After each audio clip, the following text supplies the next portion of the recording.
Mark Pope becomes this weekend the only coach in the past 20 years to take a team to the Sweet 16 after returning 0 points from the previous season. Obviously, his first year there after replacing John Calipari, who's now the coach at Arkansas.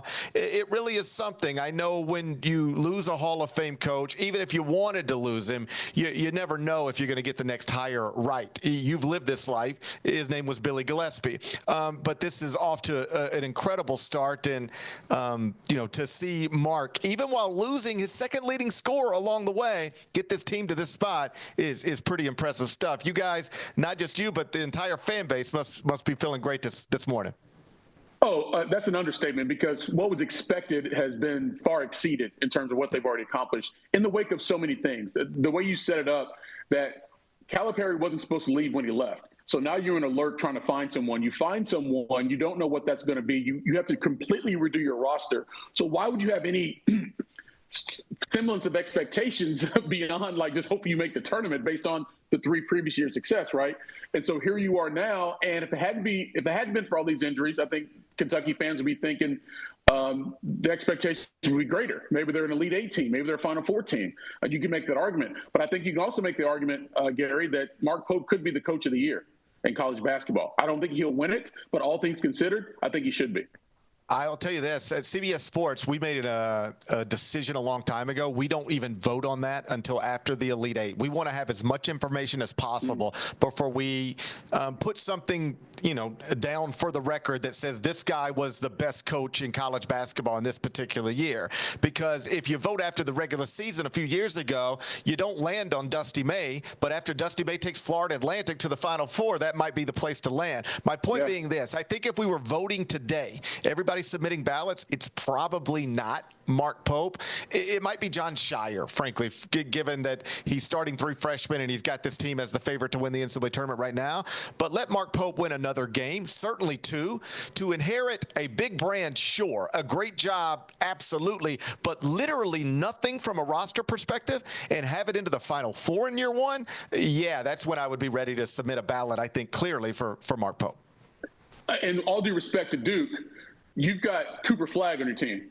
Yes. You know what I mean? So he's the number 1 player. He's going to be the number 1 pick in the draft. Kentucky doesn't have that. Also, look at the number of games they've lost to injury to their primary players, whether it's Butler, whether it's Carr, whether it's Jackson Robinson, who's not even playing right now. And they beat Tennessee twice without some of those players. They beat Cooper Flagg and Duke early in the season. They beat Florida. You go all through the things of what Kentucky has done in the wake of not knowing who the hell was going to be on the team when the man was hired, and the injuries they've suffered. That's why I say I think he should win it, but I'm not saying he will. I don't expect him to, but even right now, if you ask me, granted I'm biased, I would think it's Mark Pope.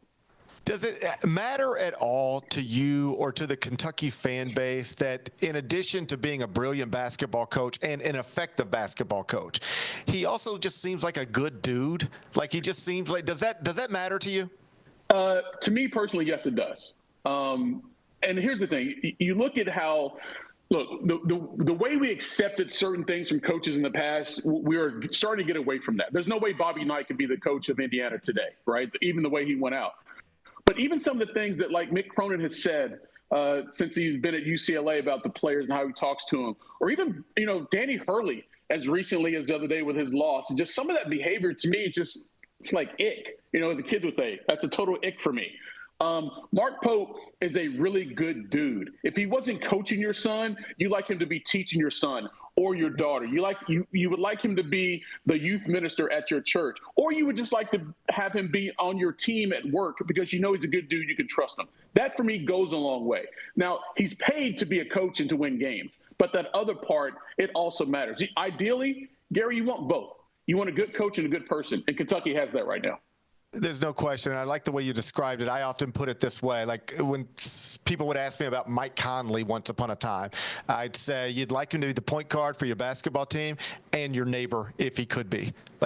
You'd like for him to live next door to you. You'd like for your kids we should all aspire to be those people. We should all aspire to be good people and good at our jobs and hardworking, and not trying to use other people to our benefit to gain some type of thing and be a complete jerk in the process and allow our success to overlook us just being a terrible person sometimes. We've gotten way too comfortable with people being horrible, right? All because of how much money they have or some job title they hold. We as a society need to get away from that, because when we see these examples, we love them, but then sometimes we overlook the poor behavior from others just because of those reasons I mentioned.